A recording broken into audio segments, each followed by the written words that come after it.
I finished my Mandalorian helmet build. I'm going to take you through the build process and tell you how you can win it today on Darth Rage Reviews. Force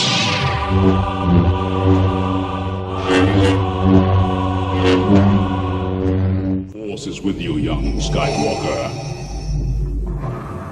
But you are not a Jedi yet. Greetings, Force fans, and welcome to another episode of Darth Rage Reviews, your source for the Force. Guys, today, the business is what we're talking about, so we're going to go ahead and get the business out of the way. You've got to subscribe if you hadn't subscribed. Once I hit 3,000 subscribers, I'm giving away something, and that something is this. I'm going to be giving away this helmet to one of my subscribers. So if you have not hit that subscribe button, I'm getting close to 3,000 and you want to get in. Also, you've got a much better chance to win a much better helmet from the Bluesbro. Put a link in my description to his channel. He is also giving away a Mandalorian helmet. He's giving his away at 500. You do the math. I've got 3,000 subscribers. He's got 500 subscribers. Your odds are going to be much better in his contest. So head over there. Subscribe to the Bluesbro. Please get him to 500 because that's the other catch. I'm not giving this away until he reaches 500. So he's going to be at 500. I'm going to be at 3K, and I'm giving this away. All right. Business done, guys. Now we're talking fun. So I did it. I finished the Mandalorian helmet that I will be giving away as part of this build comparison that I'm doing with Elvis over at the Bluesbro. So Elvis was kind enough to print me up this helmet so I could basically finish it. Really, this ultimately came down to a final finishing part that we're differing on. Elvis has an airbrush, so he's able to use Duralumin and airbrush the final kind of chrome step on these helmets. I don't have an airbrush, so I'm using Graphite Powder, and it's a different result. So basically, I just really this is really for my personal preference. I wanted to really compare these two processes side by side, which Elvis is currently sending me his helmet so I can put them basically both in equal lighting conditions and photograph them right next to each other so you guys can really make a educated decision on this. But it's really kind of a personal preference because I wanted to see if I wanted to go ahead and buy an airbrush, and I really want to see the difference between what the graphite powder does and what an airbrush Duralumin finish does on that. So that being said, this, really does look good. There's an asterisk with that. I think it looks really good here. I think that when I get Elvis's helmet, you're going to really see the difference. I could be wrong, but I just feel like that Duralumin, after watching his video, the Duralumin is really going to be the game changer on this one. Also, put a link to his build video so you can kind of see where our processes differ here. So, like always, I documented this entire process, so let's take a look at a little time-lapse footage of me turning a piece of PLA plastic into this beautiful, beautiful helmet here. So, let's take a look.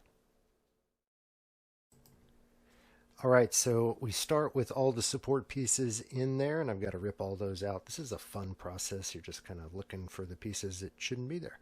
And there's usually supports all over the details as well, and you got to kind of pull those out.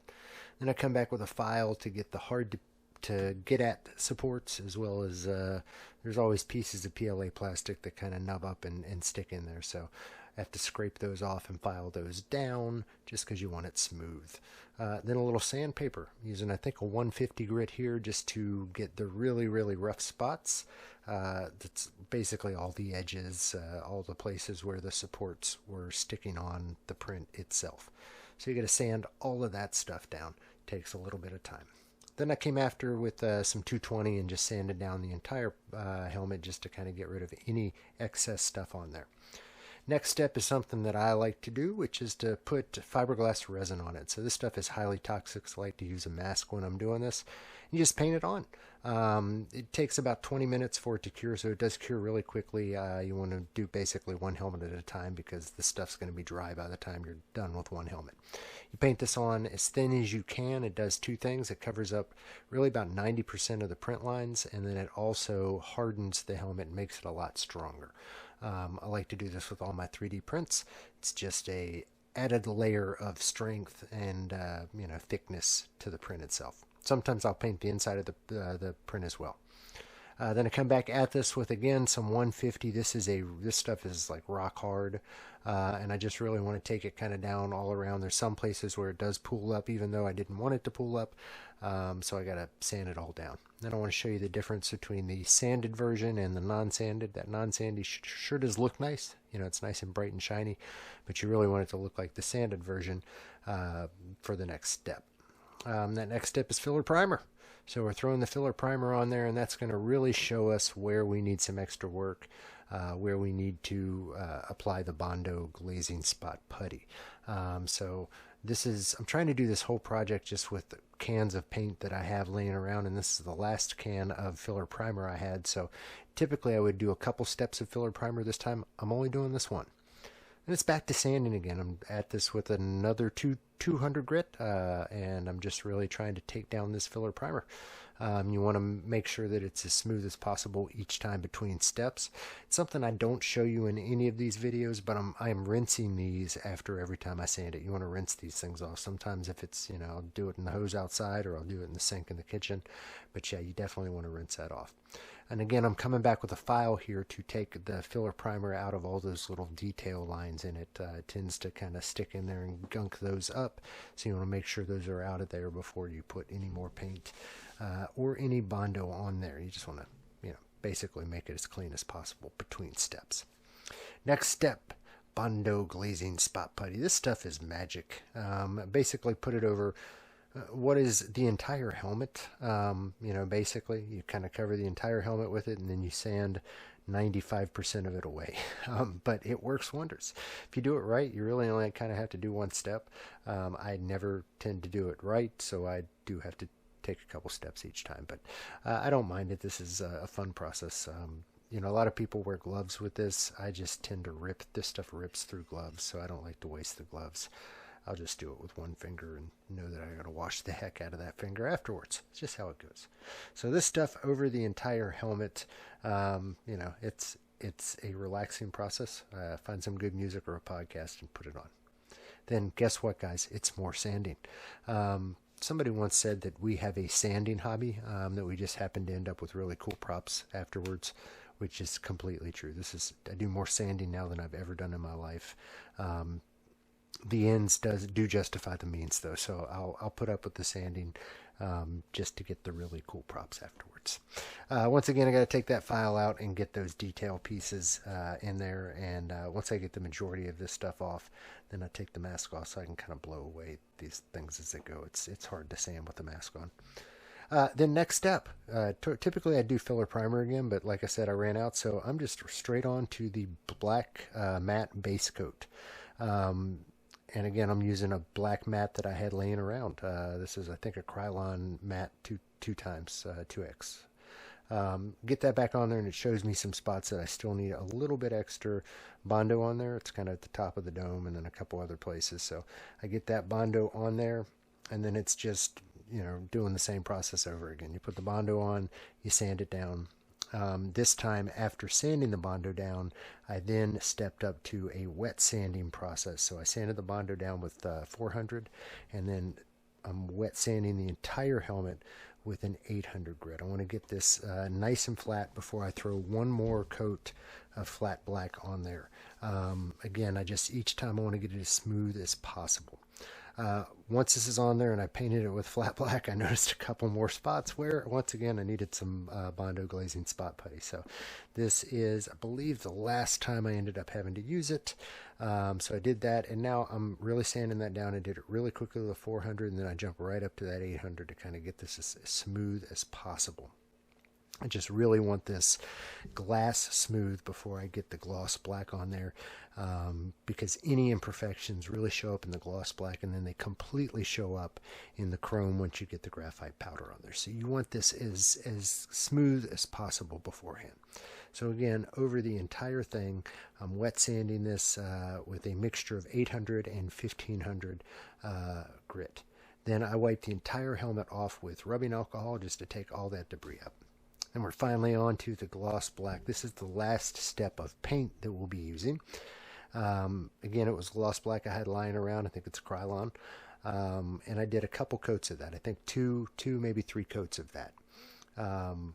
Then one more wet sand, guys. I'm going to wet sand this entire thing with a 1500 and just take all the debris away. Any kind of, anything that's rough, anything that's not glass smooth. And I'm really making this as smooth as possible. Again, sanding is the majority of what you do. On to gloss black again, another gloss black. So this is the final coat of gloss black paint. I think I already said that was the final coat, but that's not this is the final coat, I promise, of gloss black paint.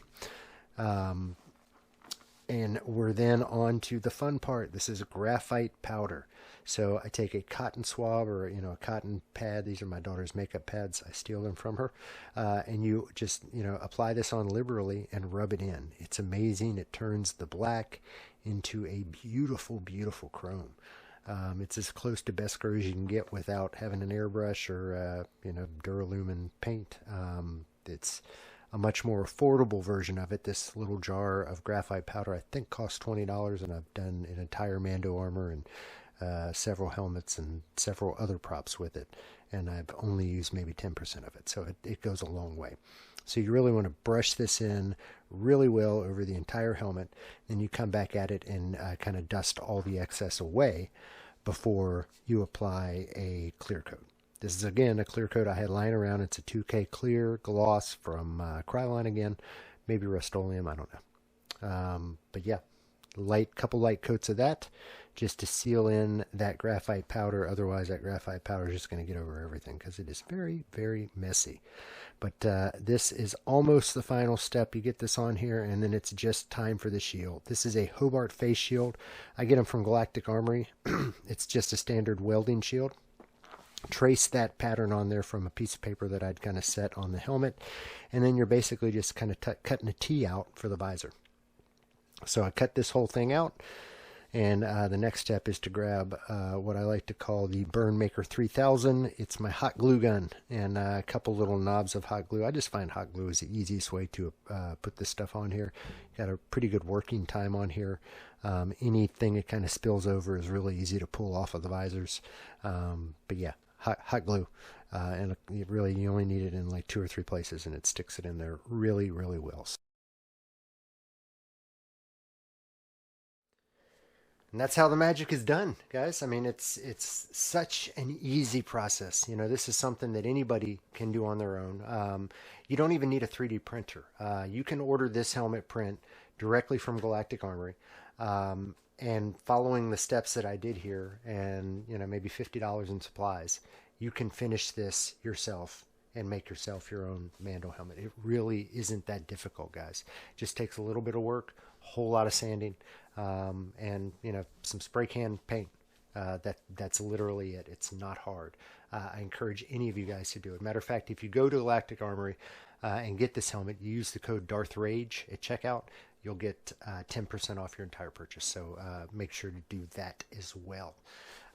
So that's it, guys. This is the finished helmet. And I got to tell you, honestly, after seeing this, I think I'm going to get Elvis to print me one more. Elvis, of course, I'll send you the filament for it. Print me one more so I can make one for myself, because honestly, I like this better than the black version that I have. And it matches, the armor that I made perfectly color-wise. So I'm probably going to make one more of these. I do have one in process that I'm building for another friend of mine that is coming along. I'll be painting this one next week probably. So, just be waiting. Pedro, I'll send you some information once I get this done. So one more here. Anyway, guys, that is what I've got for you today. I do hope you enjoyed it. if you haven't, if you didn't already, which I don't know why you'd watch this entire video and not subscribe, please subscribe, hit the notification bell, because once I get to 3,000 subscribers, I'll drop an announcement video, and then all you'll have to do is comment on that announcement video and you'll be entered. It's that simple. You don't have to do anything other than comment on the video that announces I'm giving this away. So that's all I've got for you today, guys. As always, I am Darth Rage. This is Darth Rage Reviews, your source for the Force. The circle is now complete. When I left you, I was but the learner. Now I am the master.